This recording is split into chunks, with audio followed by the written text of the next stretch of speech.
کرو. میری کزن مجھ سے ہاتھ ملاتی ہے, جب میں منع کرتا ہوں تو کہتی ہے کسی کا دل توڑنا گناہ ہے. بالکل ہاتھ ملانا جوان کزن کے ساتھ جائز نہیں ہے, اس کا دل ٹوٹتا ہے, 100 دفعہ توڑیں اس کا دل, سمجھ رہے ہو. اور یہ دل توڑنا ایسے موقع پر آپ کے خاندانی ہونے کی علامت ہے, اور اس کا کریڈٹ آپ کو جب ملے گا جب آپ کی شادی ہوگی اور آپ کی بیوی کو پتہ چلے گا کہ یہ سب کا دل میری خاطر توڑ دیتا ہے, پھر وہ آپ سے محبت کرے گی.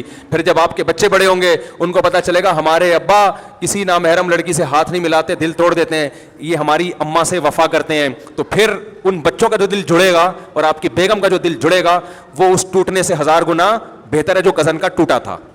بات آ رہی ہے سمجھ میں.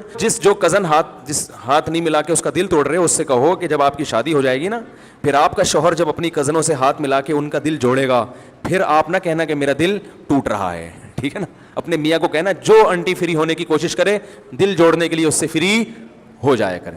سمجھتے ہیں؟ بہت سمجھدار ہے ماشاء اللہ. حرام ہے, ناجائز ہے.